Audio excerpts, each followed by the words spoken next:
भारत रूस की दोस्ती से चिढ़ा अमेरिका। अमेरिकी सांसद का बड़ा बयान। 500% टैरिफ लगाने की कर रहे बात। नई दिल्ली मास्को की दोस्ती का पूरा विश्लेषण। दोस्ती कब इम्तिहान लेने लगे इसका अंदाजा नहीं लगाया जा सकता है। कोई कितना भी बड़ा साथी हो, कुछ मामलों में इम्तिहान की घड़ी देखने को मिलती है। यही हाल इन दिनों भारत के साथ भी देखने को मिल रहा है।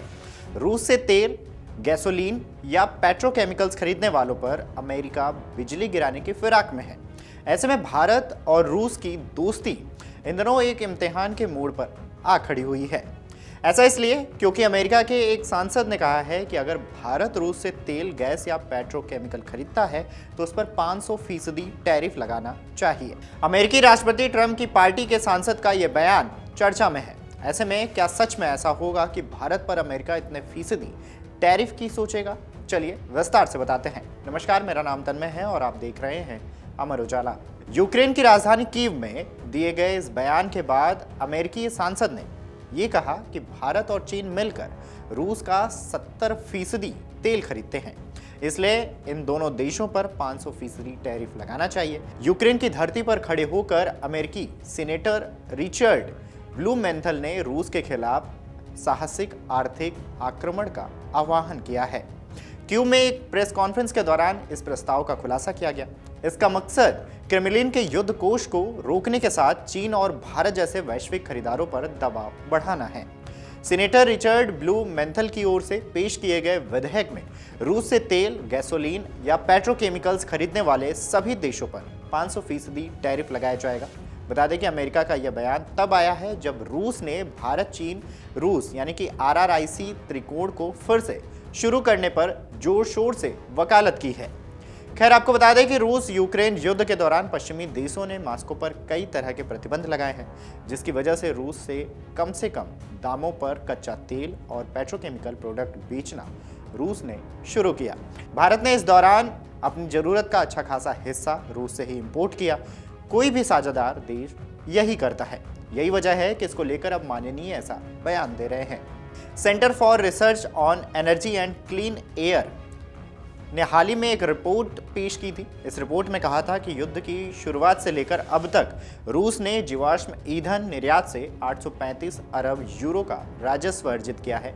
CRIA के मुताबिक भारत ने युद्ध की शुरुआत से 2 मार्च 2025 तक रूस से 205.84 अरब यूरो मूल्य के जीवाश्म ईंधन खरीदे हैं। इसमें कच्चे तेल की खरीदारी के लिए 112.5 अरब यूरो शामिल रहा है। इस तेल की भारतीय रिफाइनरियां पेट्रोल और डीजल जैसे ईंधन में बदलती हुई देखने को मिलती है।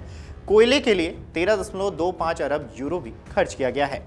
भारत कच्चे तेल की जरूरतों को पूरा करने के लिए 85% से अधिक आयात पर निर्भर है। इसने 2022-23 में कच्चे तेल से आयात पर $232.7 अरब और 2023-24 में $234.3 अरब खर्च किए हैं। चालू वित्त वर्ष के पहले 10 महीनों में $195.2 अरब खर्च किए गए हैं। हालांकि रूस अब भारत का शीर्ष तेल स्रोत बना हुआ है। भारत ने फरवरी में रूस से 14.8 लाख बैरल प्रतिदिन कच्चा तेल आयात किया है, जो जनवरी में 16.7 लाख बैरल प्रतिदिन था। इससे पहले भारत सरकार अपनी जरूरत का ज्यादातर तेल मिडिल ईस्ट से खरीदती रही है, पर 2022 के बाद से भारत ने रूस से भी तेल खरीदने को प्राथमिकता दी है। अमेरिका की ट्रंप सरकार को भारत और रूस की ये दोस्ती चुभ रही है। वहीं आपको ये भी बता दें कि वैसे तो ये मामला एक तरफा नहीं है, यानी कि ऐसा नहीं है कि तेल खरीदने से सिर्फ भारत को ही फायदा हो रहा है। रूस पर भी कई तरह के प्रतिबंध लगे हुए हैं और तेल खरीदकर भारत ने अपने पुराने दोस्त यानी कि रूस के साथ जो दोस्ती निभाई है उसको फायदा पहुंचाया है, क्योंकि दुनिया भर में बहुत कम देश ऐसे हैं जो अमेरिका के प्रतिबंधों का खतरा होने के बावजूद रूस से तेल इंपोर्ट करने का फैसला ले सकते हैं, और भारत उनमें से एक है। हालांकि भारत ऐसे इम्तिहान की घड़ी में सफलतापूर्वक खरा उतरता रहा है। उसने अमेरिकी धमकियों का मुकाबला अब तक अच्छी तरीके से किया है, उसका जवाब भी साफ तौर पर दिया है। बहरहाल ये कोई पहला मौका नहीं है। वर्ष 2018 में भी भारत ने अमेरिका के प्रतिबंधों को दरकिनार करके रूस से S-400 मिसाइल डिफेंस सिस्टम खरीदा था। तब अमेरिका ने रूस से हथियार खरीदने वाले देशों पर प्रतिबंध लगाने का ऐलान किया था। हालांकि भारत ने अपना हित देखकर फैसला लिया और आप देखिए वही S-400 air defence system operation Sindoor के दौरान काम भी आया है। बहरहाल सीनेटर ब्लूमेंथल और लिंडसे ग्राहम का कहना है कि अगर रूस यूक्रेन के साथ शांति वार्ता नहीं करता है तो अमेरिका 500% टैरिफ लगाएगा। सूत्रों के मुताबिक रूस पर दबाव बनाने के लिए नया कानून लाने पर भी चर्चा चल रही है। इसमें रूस से तेल, गैस, यूरेनियम खरीदने वाले देशों पर 500% टैरिफ लगाने की बात कही गई है। अगले हफ्ते अमेरिकी सीनेट में इस पर चर्चा हो सकती है। अगर आप ये वीडियो YouTube पर देख रहे हैं तो हमारे चैनल को सब्सक्राइब कर बेल आइकन दबाएं और Facebook पर देख रहे हैं तो हमारे पेज को लाइक करें।